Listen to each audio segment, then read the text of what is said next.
Prior to 1914, nationalism and militarism were growing trends in Europe. Tensions mounted as nations competed for colonies in Africa and Asia. Fueled by nationalism, the competition threatened to end decades of relative peace. Many countries had formed alliances with one another in case war should arise. On June 28, 1914, the storm broke.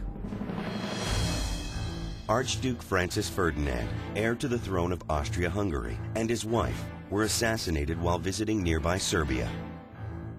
After the Archduke's assassination, Austria-Hungary declared war on Serbia.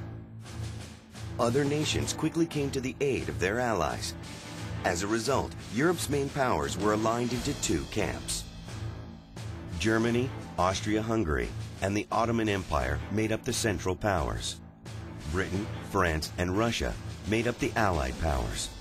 People referred to the war as the Great War because so many countries were involved.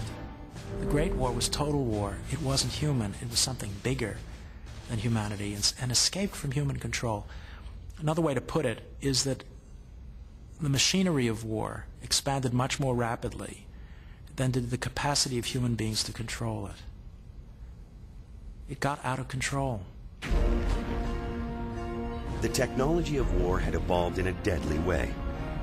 New weapons like howitzers, machine guns, and mortars were accurate and could kill and injure scores of men at a time from great distances. These new weapons forced soldiers and generals to adopt a new strategy: trench warfare.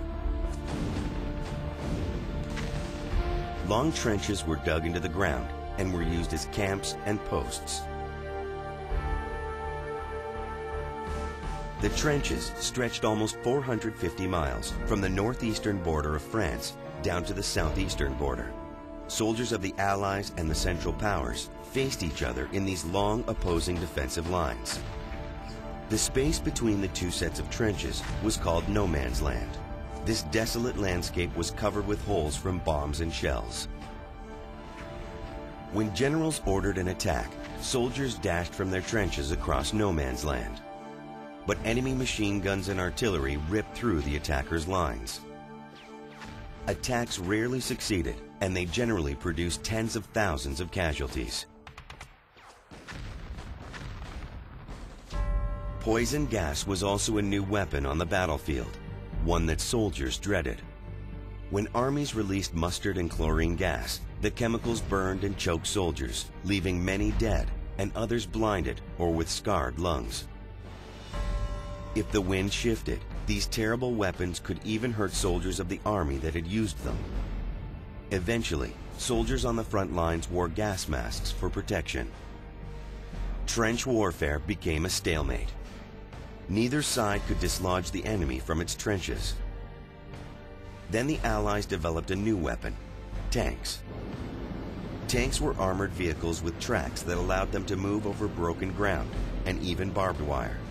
They could be used to cross no man's land, forcing men out of trenches. Tanks packed a punch, but they did have flaws.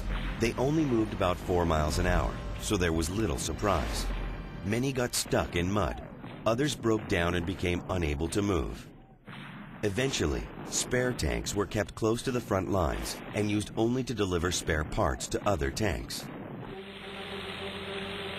Other new weapons added to the destructiveness of World War I. This was the first war to use airplanes.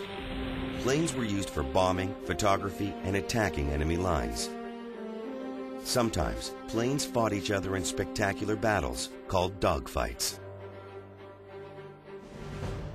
While the fighting raged in Europe, President Woodrow Wilson attempted to keep the United States neutral.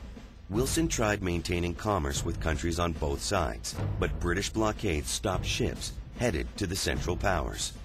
Germany countered the British blockade with yet another new weapon. The Germans employed U-boats, or submarines, that could cruise beneath the surface of the water and launch surprise attacks on ships. This was the first time that submarines were used in great numbers and with such great ferocity. By the end of the war, U-boats had been responsible for sinking 5,000 ships. U-boats attacked any ship thought to be aiding the war effort. On May 7, 1915, a U-boat sunk the British passenger liner Lusitania off the Irish coast. Military supplies were on board, but so were 124 Americans, all of whom lost their lives. Americans were outraged by the attack. Fearing American entry into the war, Germany halted the U-boat attacks.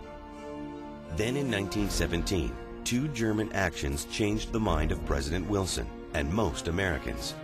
The first was a telegram sent by Arthur Zimmermann, Germany's foreign minister, to the Mexican government.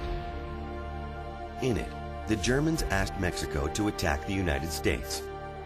In return, Germany promised that Mexico would get back land it had lost in the Mexican-American War. After the British intercepted the telegram, the note was made public, angering many Americans. The second action came when Germany resumed unrestricted submarine warfare. Once again, American merchant ships were at risk for being sunk at sea. Wilson had seen enough. On April 2, 1917, he asked Congress for a declaration of war. Congress quickly agreed. The country jumped into war mode. World War I was a new kind of war, total war. The military was built up, and factories were switched from making consumer goods to producing weapons and other goods needed for the war effort. The Allies were relieved when the first American forces arrived in France in the spring of 1917. The war had been raging for 3 years. Allied soldiers were tired, and their morale was slipping. Fearing the impact of fresh American troops, the Germans mounted a strong new offensive and pushed deep into France. But the German soldiers were tired as well. American soldiers gave the Allies the support they needed to push the Central Powers back to their original position. Allied efforts took their toll on the Central Powers. On November 11, 1918, German officials surrendered to the Allies. The war was over and the Allies were victorious, but the price was astronomical.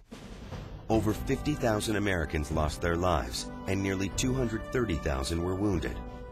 About 5 million Allied soldiers and 8 million from the Central Powers died. But the war did not just affect the soldiers and armies fighting. Total war affects everyone. Food and medical resources were cut. Cities were hit by powerful artillery. There was no safe haven. An estimated 6.5 million civilians were victims of this brutal war.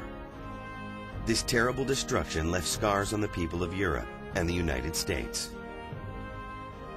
Pre-war optimism was gone.